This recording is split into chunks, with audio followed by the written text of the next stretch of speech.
Mr. Speaker, thank you for this opportunity. I want to thank the chairperson of the Security Committee for the report. Mr. Speaker, however, that report is extremely underwhelming. It actually makes a big joke of this House and the institution of Parliament. Mr. Speaker, I am here on Standing Order 105, read together with Standing Order 60, which allows any senator to move a motion without any notice. And this motion is moved under paragraph H of Standing Order 60, read together with Standing Order number 1, Mr. Speaker, which gives you vast powers on procedural issues. Mr. Speaker, today is a sad day for our country. Let me go direct to the point.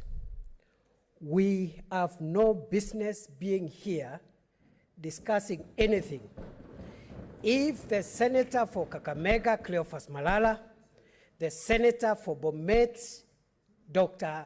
Lagat, and the senator for Samburu, Dr. Stephen Lelewe, are not here.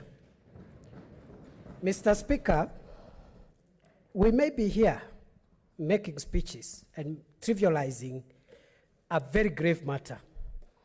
It took a desperate young man in Tunisia to burn himself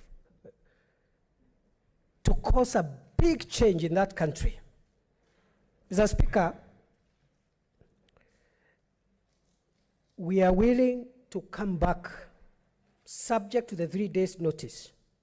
We are willing to come back on Friday, on Saturday, on Sunday, any day, any hour. Mr. Speaker, the Constitution says this House can sit anywhere, anytime, any hour, as decided by this House for the interest of the country. I saw the other day, I listened with disbelief as senators tried to flaunt and flag curfew regulations and applying curfew on this House.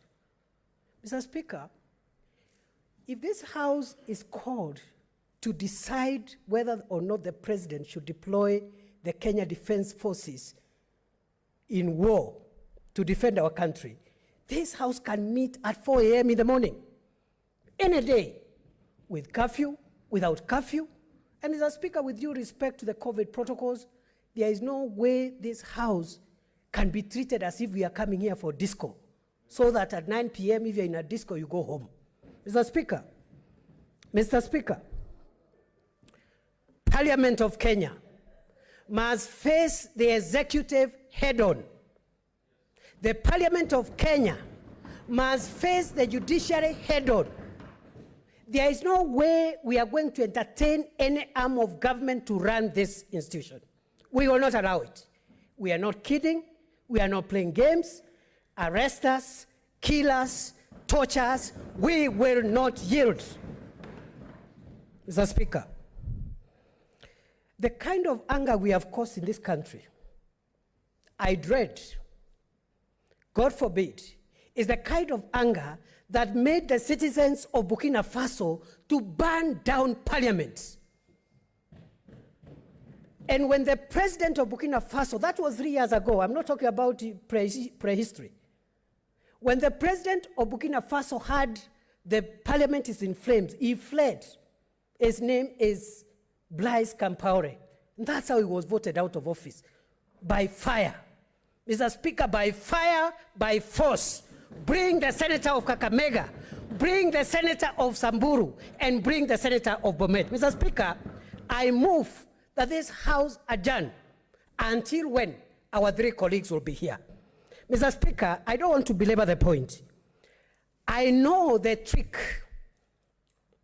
Those who are peddling a dangerous formula of dividing revenue in this country are using. They think without these 3, they have 24 senators to pass this ugly formula. We will not allow it. Mr. Speaker, I have before me here a letter which you have received in your office 10 minutes ago from the senator of Kakamega, Cleophas Malala, saying nobody should try to vote in his place. And I'm going to table it. It's received in your office. We cannot come here and trivialize a serious constitutional institution like the Senate. We cannot. And Mr. Speaker, today, history is before you. Today, destiny is staring at you. As the Speaker, who will deliver this Senate from the bondage of malevolent and capricious men. I want to end, Mr. Speaker. You know, there are people, and I'm glad some of our colleagues who were opposed to, who were trying to peddle this formula, toned down, including my student, the senator for Muranga. He has toned down. Mr. Speaker, there are people who have not given up, and they are trivializing this matter. And they think they are very big. We are being treated to things like system and deep state and deep what? Mr. Speaker, history is replete with strong, generous, and powerful kings and monarchs who have been brought down by the power of the people. And Mr. Speaker, today I want to remind them of a man called Belshazzar, a man who God favored to be king in the book of Daniel.